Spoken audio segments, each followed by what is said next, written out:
ఇది మీకు ఒక అడవిలాగా ఉంటుంది చూసారా? అవును. దీంట్లో ఇది 1 ఎకరం ఒక మనిషి చేసుకుంటే 3 లక్షల రూపాయలు ఒక సంవత్సరానికి ఆదాయం వస్తుంది. 1 ఎకరం. అదే 1 ఎకరం వరిలో పండిస్తే 30,000 వస్తుంది. 3 లక్షలు ఎక్కడ, 30,000 ఎక్కడ? రెండోది, ఈ 30,000 వచ్చినాయి ఇంత లోతు నీళ్ళు పెడతారు. ఇప్పుడు వరిలో చూశారు కదా, ఆంధ్రప్రదేశ్ తెలంగాణలో ఎక్కువ పంట వరి. దీన్ని ఒక ఉద్యమం లాగా మీరు చేయాలి, మనం అందరం చేయాలి. వరిని ఆపాలి. ఎంత ఆపాలి? ఇంటికి ఎంత కావాలో అంతా పండించుకోవాలి. మిగిలింది అందరూ ఇలా పెట్టామనుకోండి. ఏమంటారు సార్ ఈ ఎకరంలో ఇప్పుడు మీరు చేస్తున్న మోడల్ ఏంటి? దీన్ని 5 దొంతర్ల పంట అంటారు. ఓకే, 5 దొంతర్ల పంట, 5 లేయర్ మోడల్. ఓకే. ఇది మీరు దీని మీద ఎప్పుడైనా ఒక చిన్న చిన్న కార్యక్రమాలు చేయండి. ఆంధ్రప్రదేశ్ తెలంగాణలో రైతుల నెంబర్లు నేను ఇస్తాను. ఓకే. ఇది ఎందుకు చేయాలి అని మీరు అడిగితే, ఇది ఎందుకు చేయాలంటే భూమి వేడెక్కుతుంది రోజు రోజుకి.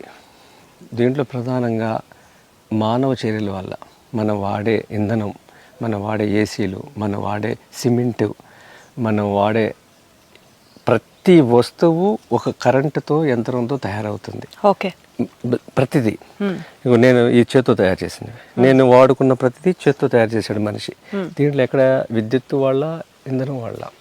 భూమి కార్బన్ డైఆక్సైడ్తో నింపేసి మనకి ఒకవైపు మంచు కరిగిపోతుంది, సముద్ర మట్టాలు పెరుగుతాయి భవిష్యత్తులో, అకాల వర్షాలు, సునామీలు అన్నీ.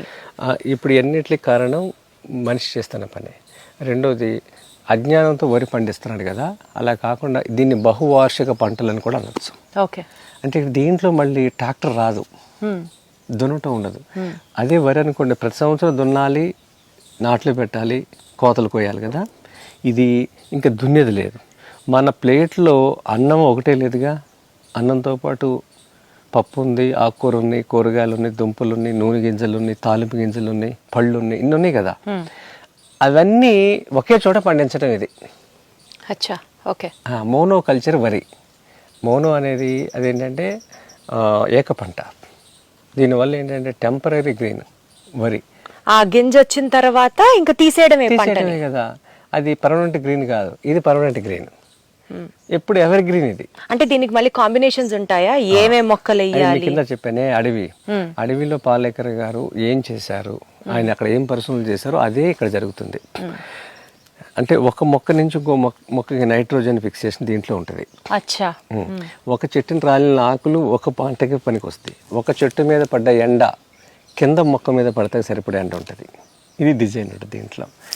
ఈ విధంగా చేసుకున్నప్పుడు మీకు అన్నీ వస్తాయి. ఇప్పుడు ఇది మునగ. మునగ కింద మునగ ఆకులు నీడ చాలా పల్చగా ఉంటుంది, థిక్ షేడ్ ఉండదు. ఇక్కడ ఎండ పడుతుంది చూసారా, ఎండ పడుతున్నప్పుడు ఇక్కడ తమలపాకు, చామగడ్డ, ఈ పసుపుకి సరిపోతుంది ఇది. ఇవన్నీ ఒక సైంటిఫిక్గా ఆయన చెప్పగలిగారు. ఇది మనం చేసుకుంటే 3 పూట్ల తినగా 3 లక్షల రూపాయలు మనకి సంవత్సరానికి వస్తుంది. పెట్టుబడి 1 ఎకరానికి 1 టైం ఇన్వెస్ట్మెంట్. ఈ బెడ్స్ వేసుకోవటం, ఇది కాలువ, ఆయన ఉంచున్నది కాలువ, ఇది బెడ్. ఇది ఒక్కసారి మనం ఇన్వెస్ట్ చేసుకుంటే ఇంకా దీంట్లో ట్రాక్టర్ రాదు. ప్రతిసారి వరి పండిస్తున్నప్పుడు ట్రాక్టర్ అవసరం అవుతుంది, భూమిని దున్ని చేస్తున్నాము కదా. ఇంకోటి, అక్కడ పంట అయిపోయిన తర్వాత ఒక పక్షి కానీ కీటకం కానీ వాలటానికి ఎక్కడ చోటు ఉండదు, ఎడారి అది. పంట ముందు కూడా పచ్చని ఎడారి, పంట అయినా కూడా ఎడారే. పక్షి ఉండటానికి ఆవాసం అవుతుంది ఇదంతా. ఇప్పుడు ఎన్ని పక్షులు అరుపుతున్నాయి, పక్షులు అరుపుని పెడతాయి చక్కగా. వరి చేలో ఇది ఎక్కడ కుదురుతుంది కదా. అసలు మీరు మంచం వేసి పడుకుంటే తినకుండా నిద్ర వచ్చేస్తుంది ఇక్కడ.